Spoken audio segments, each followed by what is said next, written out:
kasalanan ay maging hindi katawa-tawa. No? That your faith will not become to be a standout comedian, but rather your faith will stand out as it is supposed to be, should stand. No? Na kailangan talaga siya ay manindigan at makilala. Okay, so Luke chapter 5 verses ating nabasa kanina. Let your faith stand out. Noong nakaraan ay obedience is the most essential part of our Christian life. Ngayon naman, let your faith stand out. Kailangan makita talaga ang iyong pananampalataya. People in some industries will pay a great price for their products to be known and that their products might give more things that would invite people to buy. Kaya dito lang mula sa South Luzon Expressway papunta sa Makati at makalusot ka ng North Luzon Expressway, makikita mo ang napakalaking mga billboards inviting people to buy products such as these. They pay such vast amount in order that their products will be buy. Talagang gumagastos sila. Napakalaki ng kanilang mga halaga sa ibinibigay sa advertisement. Kaya ang advertising business talagang napakamahal. So why not Christians advertise your faith? Bakit hindi natin dapat i-advertise ang ating mga pananampalatayanan? Bakit tinatago natin? Why is it that we are so afraid of telling other people that this is my faith, this is the faith that God has given unto me? Okay? So, Matthew 9:2, and when they had found and heard Jesus, Matthew 9:2, nung narinig nila at nalaman nila na si Jesus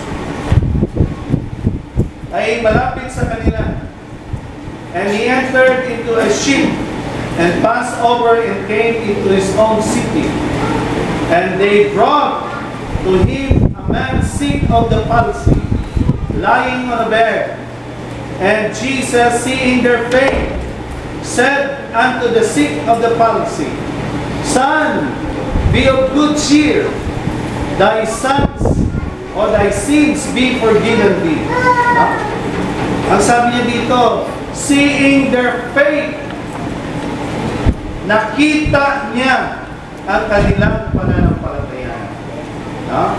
At maging sa Luke 5 verse 20. Sa 19, and when they could not find by what way they might bring him in, o umpisahan muna natin sa 17 to 20. And it came to pass on a certain day, as he was teaching, that there were Pharisees and doctors of the law sitting by, which were come out of every town of Galilee, and Judea, and Jerusalem, and the power of the Lord was present to heal them. And behold, man brought in a bed a man which was taken with a palsy, and they sought means. Gumawa sila ng paraan para madala nila siya sa harapan ng Diyos and to lay him before him. And when they could not find by what way they might bring him in because of the multitude, they went upon the housetops or housetop and let him down through the tiling with his coach and the meats before Jesus. And when he saw their faith, he said unto him, Man, thy sins are forgiven thee. Like the man in Siloam, he was 35 years, no, that he could not walk. So there was a time that when the angel came down from heaven and would touch the pool of Bethesda, that anyone come out first, jumping into the pool will be healed. Ang sino mang matauna na makatalon sa tubig na ginalaw ng anghel ay maliligtas. But there was a time that Jesus went to the pool of Bethesda. And then he touched the water and he looked upon the man and said, Would you like to be healed? Sabi na lumpo, Panginoon, gusto ko man. No? Gustuhin ko man. Pero mula sa kapanganakan ko, hindi ako makalakad. At pagkatapos na magalaw ng anghel na uunahan ako para sa pagtalon sa tubig. Pero sabi ng Panginoon sa kanya, gusto mo bang gumaling? Sabi niya, yes, of course, Panginoon. Sabi ng Panginoon sa kanya, okay, take up your bed. No? Tumayo ka at umuwi ka. The man was healed because of his faith. Diba? So, hindi na kailangan na tumalon pa siya kasi sabi niya, walang mag-aabot sa akin. Pero sabi ng Panginoon sa kanya, kunin mo ang banig mo, lumakad ka at umuwi ka sa inyo. Ang iyong sakit ay gumagaling o gumaling ka. Okay? Let your faith stand out. Sa Marcos 2:5. Mark 2:5.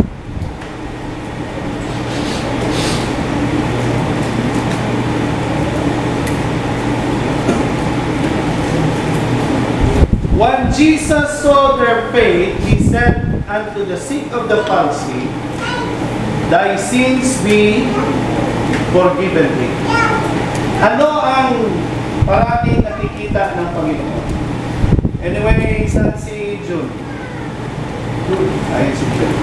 John, congratulations sa Martes, no? Martes, graduate na si June. Kaya, congratulations. Long last. Ang panahon ay naabangan ni Manoy mo at ni ating Munilet ay napunuan din. Okay? And when he saw their faith, he said unto him, Man, thy sins are forgiven. What is faith? Ano ang pananampalataya? What is faith? Faith in the Greek word is pistes. A firm persuasion, conviction, upon hearing or based upon hearing. Ang iyong nararamdaman, ang iyong paninindigan.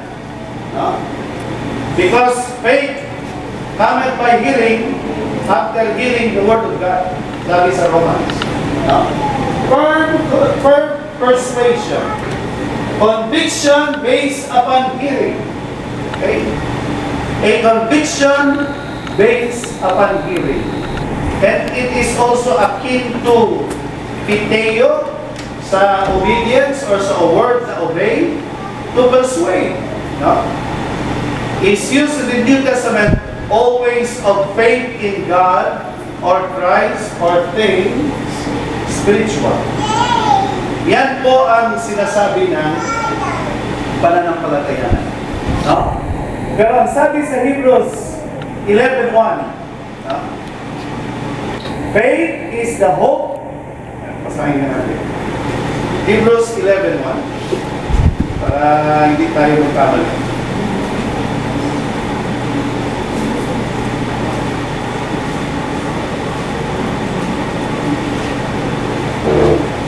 Okay.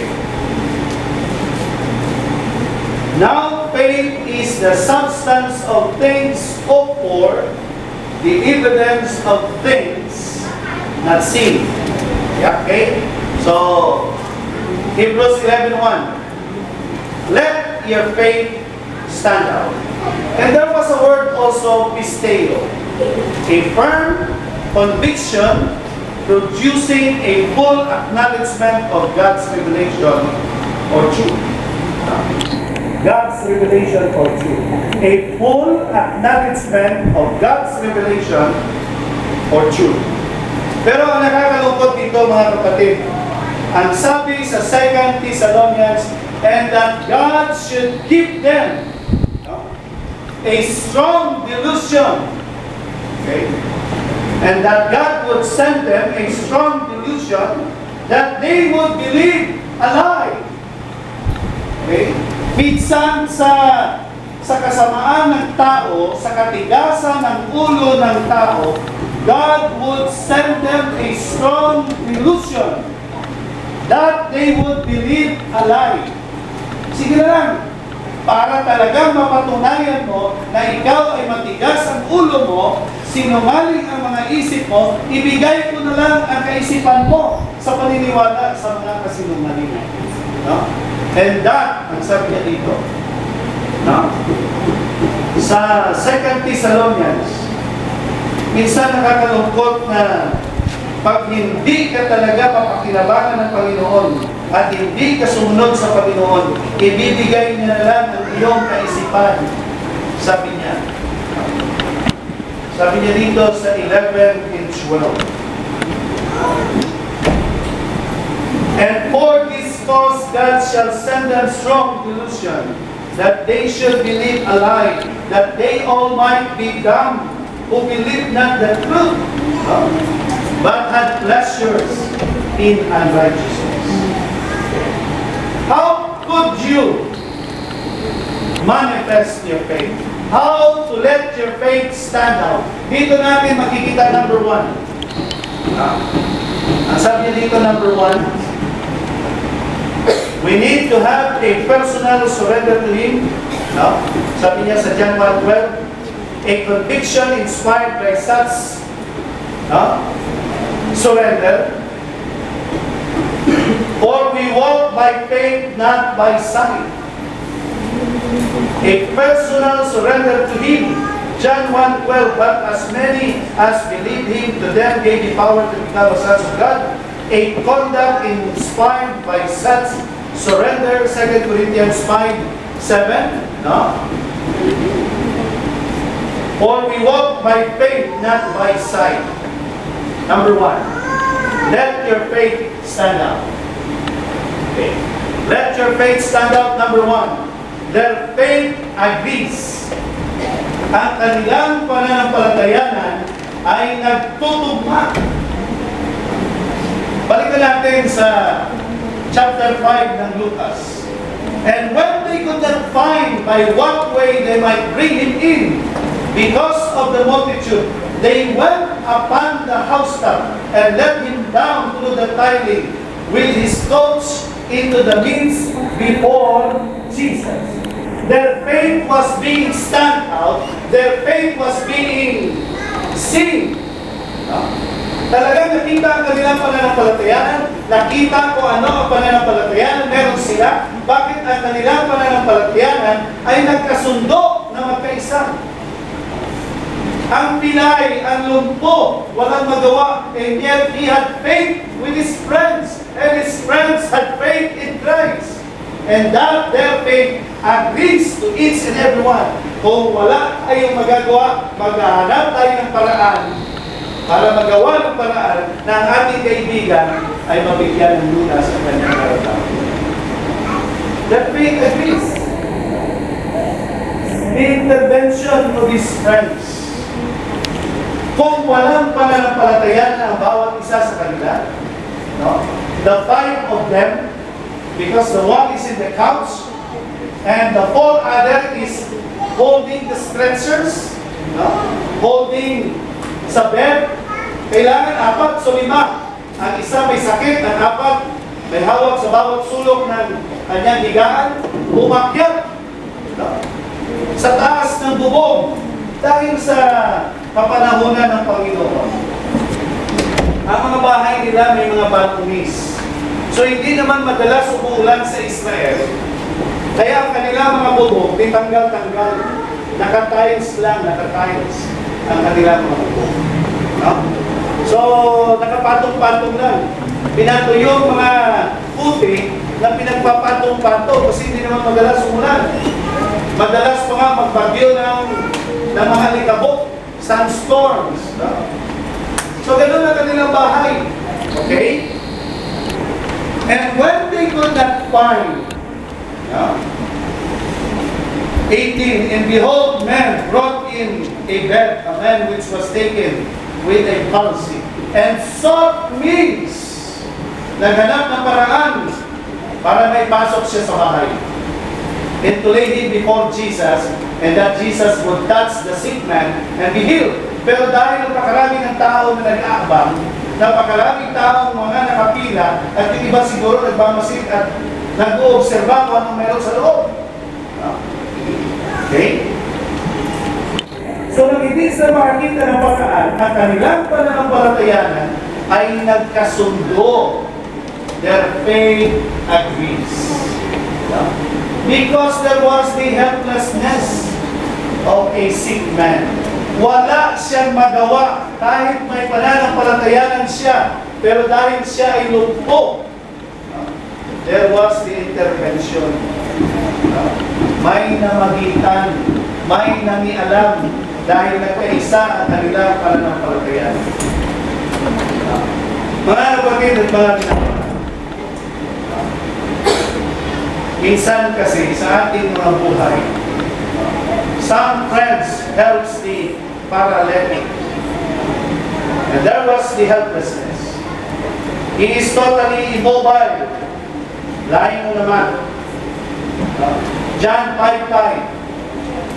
The man was immobile at the pool of Bethesda because he was also a paralyzed man. Gagapang-gapang ka siya. Wala. Naunahan siya ng iba ng medyo ang sakit ay dilay, ang sakit ay mga mali ang kamay. So tuwing may gumagalaw ng tubig na anghel gagalawin ng tubig, naunahan siya. So, wala siya magawa. And yet, the Lord intervened with him. Pinakialaman siya ng Panginoon na makita ng Panginoon sa kanya. Luke 5:11. Buksan natin sa Luke 5, verse 11. Ba? 5:17 rather. And it came to pass on certain days as he was teaching. Yes. There were Pharisees and doctors playing or law. Doctors of law sitting by which come out of every town of Galilee and Judea and Jerusalem, and the power of the Lord was present to meet them. Ito pagkakataon ng Panginoon na nagkaroon siya ng tinatawag natin ang mythical visions. Pero dito natin makikita na ang kanilang pananampalataya ay nagkaisa. Akalain mo, wala nang madaanan, pero ang kanilang pananampalataya nagkaisa na magawa ng paraan ang pangangailangan ng kanilang kapatid sa pananampalataya. Ano ginawa nila? Hinalukay nila bubog. Pinagtatanggal ang bubog. And then they lowered the man. He's dead. Parang inilaglag siya sa pagdahan-dahan. Nakita ni Jesus. Anong sabi ng Panginoon? I never seen such great of faith in Israel. Wala na ako makakita ang ibang dakilang pananampalataya sa Israel. So, kalahin mo yan.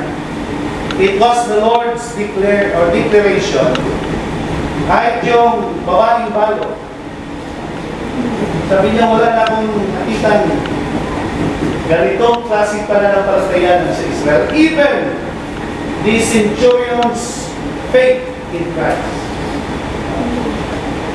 Sabi ng Panginoon sa kanya, lumapit sa Panginoon ang centurion, ang soldier, ang captain of the soldiers. Sabi niya, Panginoon, pwede ba ang aking alipin sa bahay ay malapit ng mamatay? Sabi niya, kung pwede lang, sabihin mo lang sa akin, nagagaling ang aking alaga o aking alipin. Kaya sa oras na ito, ay malamang mamamatay na siya. Sabi niya, grabe ang pananampalatayanan ko. Sa salita ko lang nasasabihin sa iyo, maniniwala ka?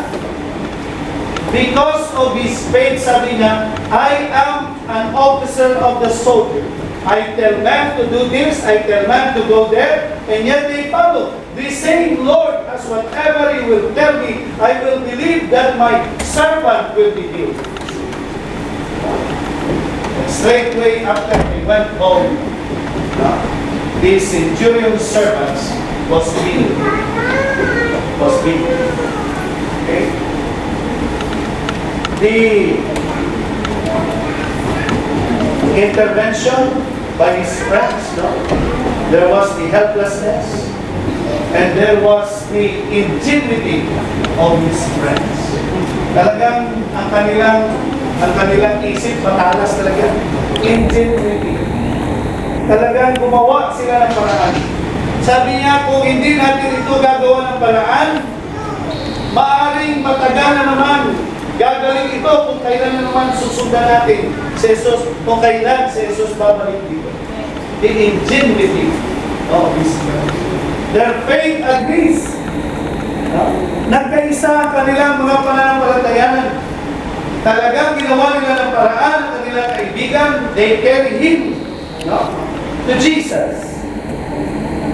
The intervention by his friends, they carry him to Jesus.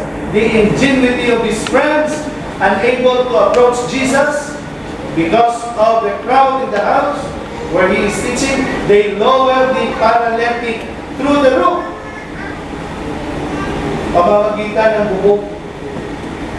Siya maghanap ka ng pan, maghanap ka ng tali. Kami magtatanggal ng bubog, hanap ka muna ng tali doon. Kaya ibaba natin ang ating kaibigan. Nasa gitna ni Jesus. Grabe na ito na ito. Buksan natin sa Acts 9. Acts 9, 33 to 35. Acts 9, 33 to 35. And it came to pass as Peter passed through the quarters, all quarters, he came down also to the saints which dwell at Lydia. And there he found a certain man named Aeneas, which had kept his bed 8 years, and was sick of the palsy. And Peter said unto him, Aeneas, Jesus Christ maketh thee whole. Arise and make thy bed.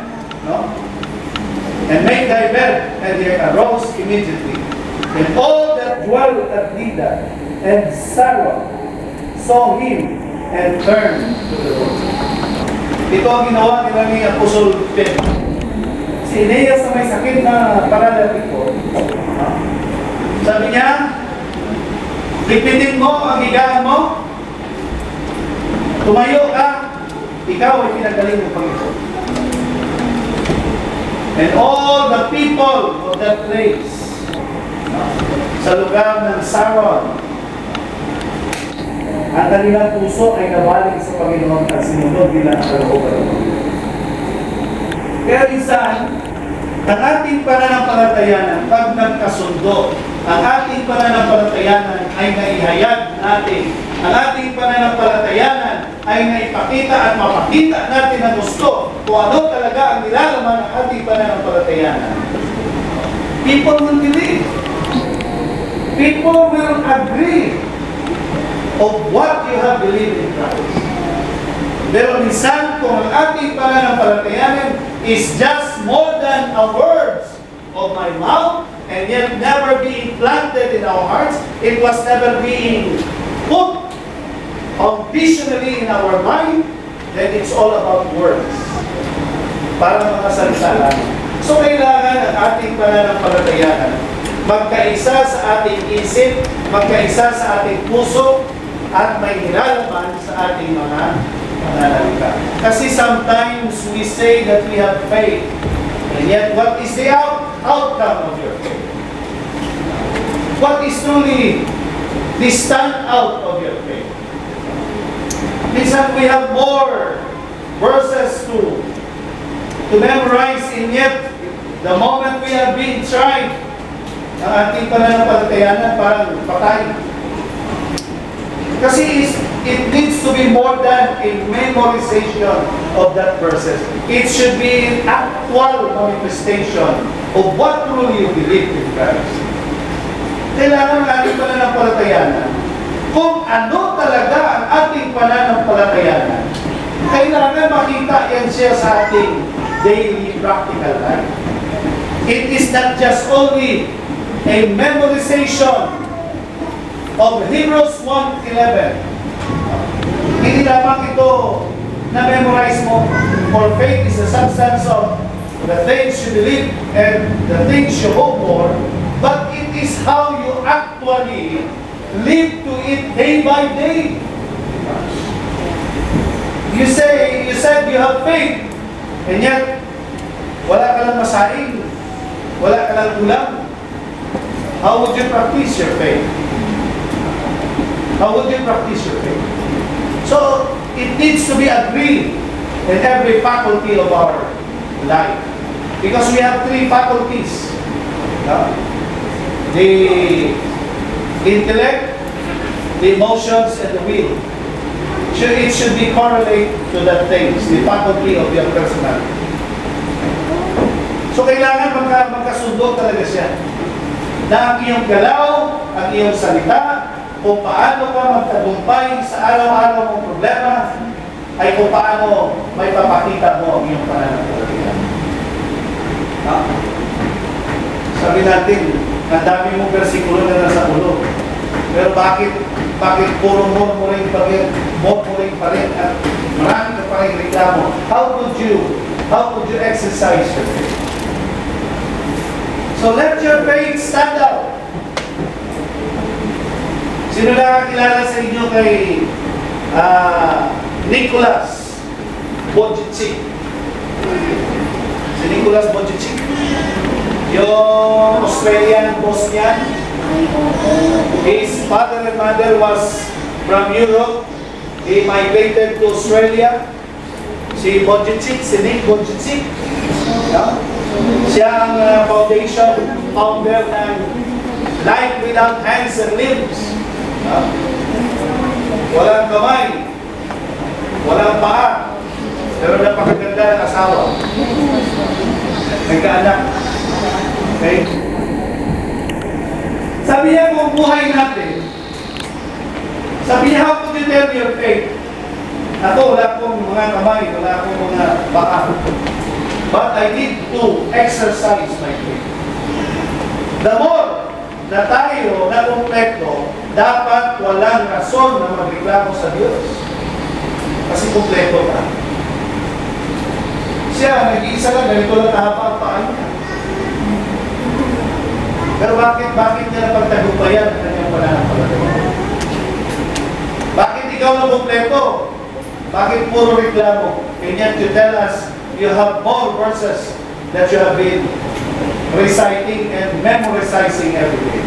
No, it needs an actual, it needs an actual and practical manifestation, at kapahayagan ng ating pananampalataya. Number 2, their faith approves. Their faith approves. Verses 19 and 20. And when he saw their faith, he said unto him, Man, thy sins are forgiven thee. They saw their faith. Nakita ng Panginoon ang kanilang pananampalataya. Lucas 8:5. Then came to him his mother and said, and his brethren. Luke 8:20. They came to him his mother and his brethren, and could not come unto him for the breast. Napakasikip. And it was told him by certain which said, Thy mother and thy brethren stand out without, desiring to see thee. And he answered and said unto them, My mother and my brethren are these which hear the word of God and do it. Sabi niya, nanay, kapatid mo, hindi makalapit dahil napakasikip. Pero ang sabi ng Panginoon sa kanila, ang aking mga nanay, ang aking mga kapatid, ay itong mga tao nakikinig ng aking mga salita at kanilang ginagawa.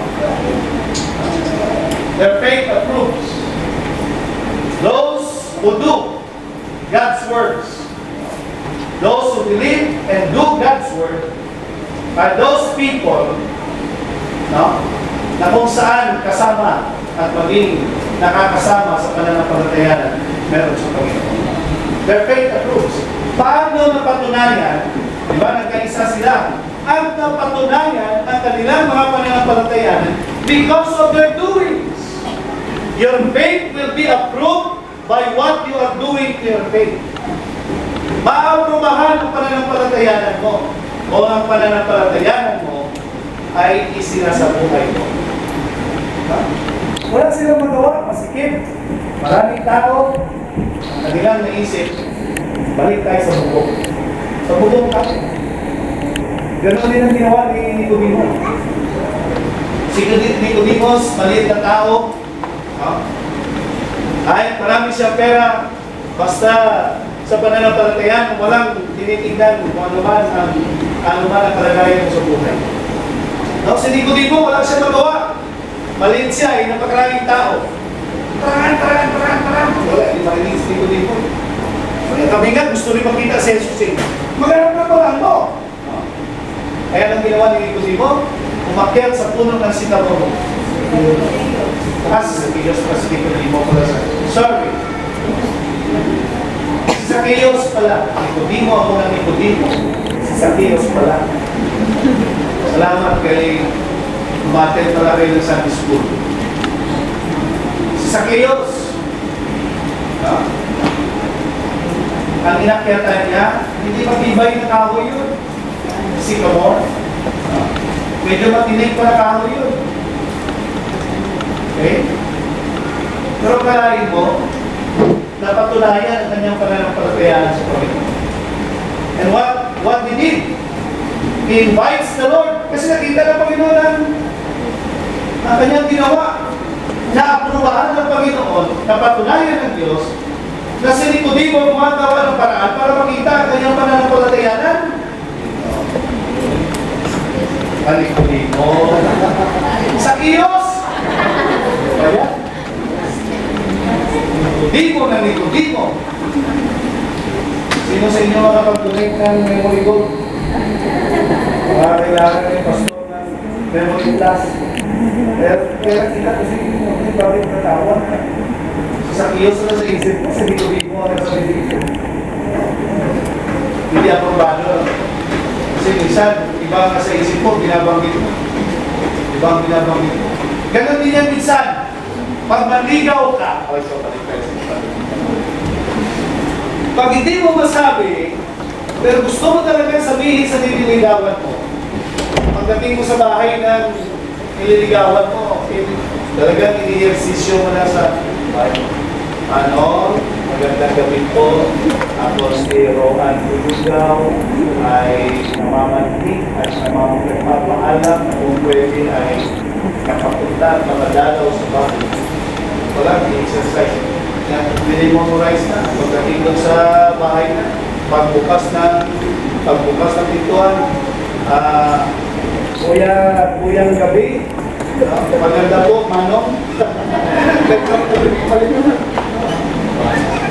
So, sa Ilogo, Chogaki, Mayong Pablo. Imbis na magandang gabi po, Manong Pablo, o Kuya Pablo, o Tatay Pablo. Nagkakapalit-palit dahil sa Diyos. Kaya kahit ano ang seryoso ng iyong kagustuhan, kung aabutan ka ng nervyos, magkakapalit-palit talaga. Kaya kailangan maging matapang ka. Kung seryoso ka talaga sa panliligaw, kailangan maging maayos ka. Eh ngayon, ang panliligaw, ano lagi? Tay, ito yung text ng ating, pwede daw ba? Sabihin ng tatay mo, reply mo, pwede. Ito na lang ang bilis. Diba? Pero dapat pag Kristyano ka, hindi sa text kaya nanliligaw. Hindi sa group chat, hindi sa kung saan man dyan. Kahit gaano ka moderno na ang ating panahon, dapat ang panliligaw, ganun pa rin. Para mapatunayan, maprubahan kung ano talaga ang tunay mong kadahilanan bakit ka na dumadalaw sa bahay. Diba? Minsan, nakikita na natin. Nalaman natin na ang anak mo at ang anak ng kapitbahay mo ay may pinagkasunduan. Kaya tuloy, nagkaroon ng hidwaan ng mga magulang. Ang mag-ilog ay nagkasundo, pero mga magulang may hidwaan. Kaya huwag kayong gumawa ng paraan ng inyong mga magulang sa panliligaw ko lang, may hidwaan na. Kailangan ano? Okay, their faith approves. They are in the same mind to find the ways. They are in the same mind. Iisa ang kanilang kaisipan. Iisa ang kanilang pananampalatayanan. Kaya nakita ng Panginoon, aprobado ang kanilang pananampalatayanan dahil may iisa silang kaisipan. They are in the same mind. Ang mga ibon sa Coron, sa Palawan, pag lumabo ang isa, dadapok sila lahat. Pag lumipad ang isa, lipad sila lahat. Ganon ang migratory birds eh. Kaya kung ikaw nag-hunting ikaw, nananaso ikaw ng mga ibon, huwag ka nang magdala ng iskupita. Huwag ka nang magdala ng iskupita. Magdala ka lang ng kahoy na ganito kahaba, 2 por 2, 4 por 2 na kahoy, 2 feet by 2 by 2 by 2 feet. Kasi paglipat ng ibon, agisan mo na lang ng kahoy, may matatamaan talaga. Kaya ganun ang ginagawa ng mga naso. Kaya minsan, kalahating sapon, kailangan nila mga ibon. Dahil pag-lipad ng ibon, agisan mo lang ng 2 por 2 por 2. May 3, may 4, kaya mabilis. Kaysa isa-isang iskupita. Matagal. Si Dr. Serna at si Pastor Nasita, na marino sila ng ibon sa Roan. Ang sabi ng kanilang guide, huwag na ako kayo magdala ng marino. Sabi nila, ba't tayo magdala ng marino? Mga ngaso na tayo ng ibon. Hindi. Matagal nun eh. May isa-isa lang, tama niya. Sabi niya, ganito lang dali niya, 2 por 2 por 2. 2 by 2 by 2 feet. Magdala ko lang ng 3 niya. Mga kalating sako kapag kapulayan. Bakit? Kaya mga kapatid, they are in the same mind. The same mind to find the ways. And when they do not find by what way, they might bring him in because of the multitude. They went up the housetop and let him down through the tiling with his coats into the midst before Jesus. They are in the same mind. They are at the same manner. Isa ang kanilang kaisipan, isa ang kanilang mga galaw, isa ang kanilang mga pag-uugali.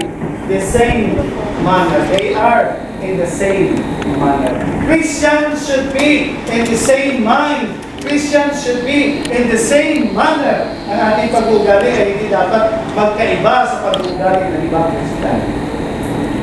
Ang ating kaisipan ay hindi dapat magkaiba sa kaisipan ng ibang Kristiyan. Because a true Christian, he is setting his minds on the things above not on the things of the earth. Colossians 3. We are in the same things we thought to be there. Hindi ito ang mundo na para sa atin. Kundi ang iniisip natin ay kung ano ang merong lugar sa langit. We should be in the same mind. We should be in the same manner. Dapat ang ating pag-ugali sa ilong lupa ang atong pamatasan. No? Ay hindi magkalayo sa ibang ugali ng Kristiyan. No? They are in the same manner. No? Nagkasundo sila. Ang kanilang pananampalataya ay inaprubahan talaga ng Panginoon. Bakit? Wala silang ibang magawang paraan kundi butasin ang bubog ng kanilang kapitbahay. Lamang ang kanilang kapitbahay na may sakit ay mabigyan ng lunas sa kanyang karamdaman. Dapat ganyan din ang mga Kristiyano. Gagawa ay ng paraan para malunasan ang problema ng iba. Para ang iba naman, gagawa din ng paraan para malunasan ang problema mo. Diba? Dapat ang mga Kristiyano hindi sila makasarili. No? Ang mga Kristiyano ay dapat makiisa. Hindi makasarili. Ang makasarili kasi ikaw lang. Pero ang makiisa, nakikiisa ka sa iba. Nakikiisa ka sa iba. Pero kung mag-isa ka lang, malakas problema mo. Pero kung nakikiisa ka sa mga kapatiran, may lunas sa problema mo. Amen? They are in the same strength. They maneuver to lower the patient. Lucas 7:9.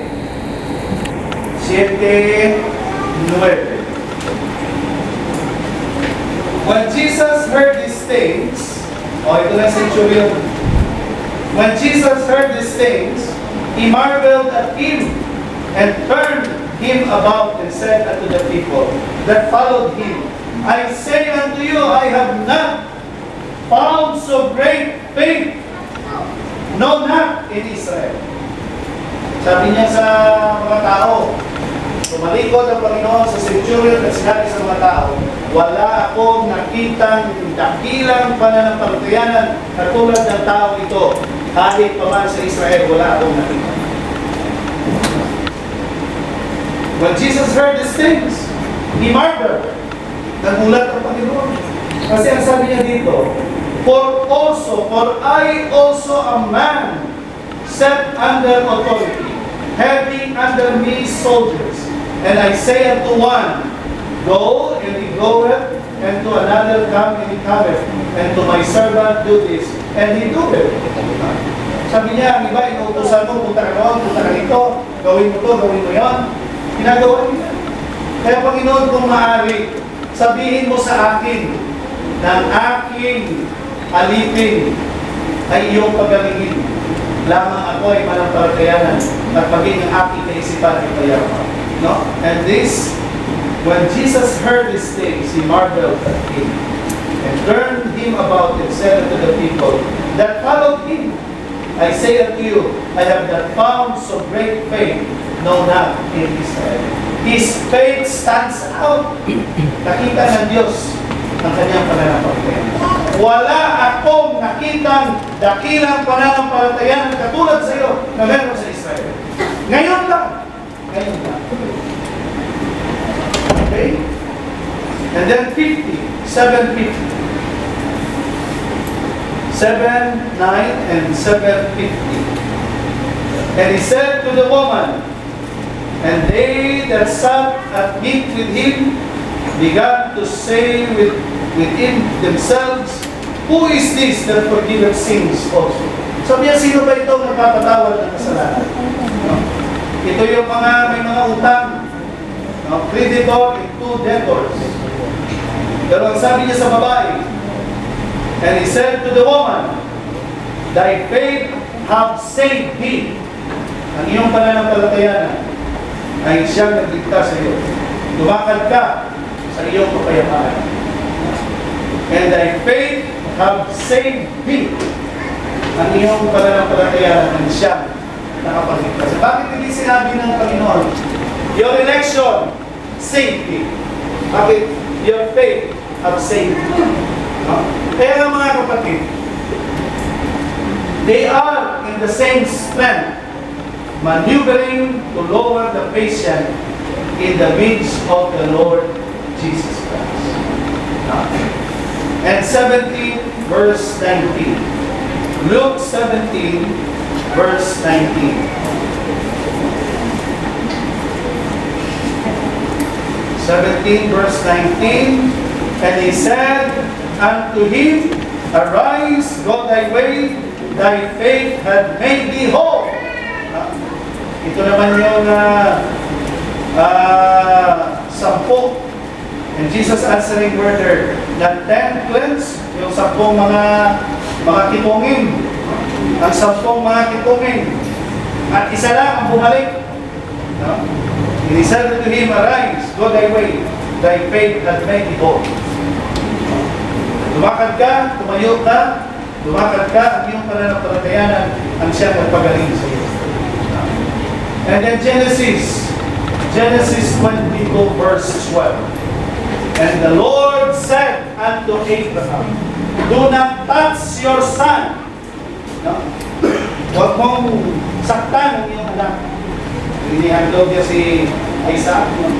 Now I know that you fear God. Sabi niya, huwag mong saktan ang iyong anak. Kasi sabi ng Panginoon sa kanya, lumakad ka sa lugar na kung saan doon ka makakatagpo at doon ko sasabihin sa iyo kung saan mo iahandog ang iyong anak para sa akin. Ang bugtong niya na anak pagdatingin doon. Sabi niya, anak, paghanap ka ng mga kahoy, mag-ipon ka ng mga bato, maghahandog tayo. Ang kanyang anak, hindi rin nagtatanong kung sino. Nung tinalihan niya na ang kanyang anak, kasi isa, ang sabi ng Panginoon, do not touch him. Now I know you fear God. Now I know you fear me. So by that moment, napatunayan ng Panginoon kung ano ang pananampalataya na meron si Abraham. And then, the last, the same statement, their faith accepted. Agrees, approves, and their faith was accepted. Tinanggap, katanggap-tanggap ang kanilang pananampalataya. 24. Proverbs or Luke 5:23 to 24. But when Jesus perceived their thoughts, he answering said unto them, the Pharisees and the doctors, what reason ye in your hearts, whether it is easier to say, thy sins be forgiven thee, or to say, rise up and walk? But that ye might know that the Son of Man hath power upon the earth to forgive sins. He said unto the sick of the palsy, I say unto thee, arise, and take up thy couch, and go into thy house. Their faith was accepted. The faith of the poor was agrees, approves, and accepted together with the man of palsy. Katanggap-tanggap ang kanilang pananampalataya. Bakit? Nakita ng Panginoon kung paano sila gumawa ng paraan. Nakita ng Panginoon kung ano ang klaseng pananampalataya ng meron sila. Kaya hindi ba sabi niya, nakatanggap sila ng kagalingan. The healing. The man with the palsy was healed physically. And their faith was being reinforced spiritually. Hindi lamang physical na nakatanggap sila ng pagpapala sa Diyos, kundi ang kanilang spiritual na kalagayan ay nadagdagan ang lakas o ano ang pananampalataya na meron sila nakatanggap-tanggap sa Panginoon. So there are two things that involves sa ating pananampalataya na nakatanggap-tanggap. Una sa lahat, you will be physically strengthened At pangalawa, you will be spiritually reinforced. Diba? Madadagdagan, mabibigyan ng lakas, mapapatunayan ang iyong spiritual na kalaguan at kalagayan meron sa Panginoon. Mga kapatid at mga minamahal, sa ating buhay paglalakbay sa pananampalataya, either your faith agrees, either your faith approves, either your faith accepted, it depends on how you manifest, it depends on how you cultivate your faith with God. Nagdidepende yan kung paano mo pinalalago, paano mo inaalagaan, paano mo ipinapakita ang iyong pananampalatayanan, paano mo siya nahahayag, kung ang iyong pananampalatayanan ba ay totoong buhay at ang iyong pananampalatayanan ay totoong meron sa Panginoon. Kaya, mga kapatid, let your faith stand out. And let not your faith become a standing tumibyan. Hindi na maging katawa-tawa ang pananampalatayanan mo. Kundi ang pananampalatayanan mo ay tumatayo at nakikilala kung ano ang pananampalatayanan meron ikaw sa Panginoon. Kasi merong ibang mga Kristiyano katawa-tawa. Kasi ang kanilang buhay ay hindi naging tama sa Panginoon. They speak a lot, and yet they lose a lot. Marami tayong sinasabi, pero hindi natin alam pala. Marami din tayong nawawalan. It's better to be just a silent little bit, and yet your faith is manifesting. Di ba nilang tahimik? Kaso lang minsan, nakakapagduda din eh. Nakakabingi ang sobrang katahimikan ng iyong pananampalatayanan. So kailangan ang pananampalatayanan mo ay ibalik na nakakabulag. Basta nakakapaghatid ng katotohanan. Amen? Amen. No? Kaysa katahimikan na nakakabingi. Pananampalatayanan ko talaga yan. So nawa mga kapatid, sa panahon ngayon, mahalaga kapahayagan na kung ano meron pananampalatayanan ng tao. Diba? Mahalaga ngayon sa panahon natin. We are now on the Generation Z. Hindi na tayo Generation X. Generation Z na. Malapit na ito matapos ang ating generasyon. So, kailangan patunayan kung anong tunay na relasyon ka meron sa Panginoon. Kasi minsan, sa maliit lang na bagay, it seems that you are not able to control yourself sa petty things. Sa mga maliit na bagay. Katulad yan, hindi lang naahon ang sinaing sa rice cooker at nabahaw. Kailangan pa ba natin pagawayan yan yung ating relasyon sa Panginoon? Diba? Hanggang sa kung ano na masasabi natin. Pero sa napakasimple, kung nabahaw siya, wala kang magawa. Kasi bahaw na rin yan eh. So sa bahaw lang, masisira ang pananampalatayanan mo. Anong klase pananampalatayanan? Hindi bahaw eh. Bahaw na pananampalatayanan. Sa maliit lang na bagay, ihingi lang ang anak mo ng 10 piso, 5 piso. Kung wala kang maibigay, magsisisigawan ka na. Wala na ng pera! Pera! Pera! O di nasira ka na ng palatayanan mo. Nasira ang relasyon mo. Eh bakit hindi mo sabihin sa anak mo, na wala tayong pera, mag-pray tayo kay Lord. Ano sasabihin ng anak mo? Sigurado ka ma? Hindi ganun yun. Kailangan mong pagtiwalaan ang Panginoon. You are exercising your faith. Mawalan lang ng tubig, nag-away mo. Eh, kasalanan ng Maynilad yan eh. Hindi natin hindi kasalanan ng Mister. Hindi niya kasalanan ng asawa mo.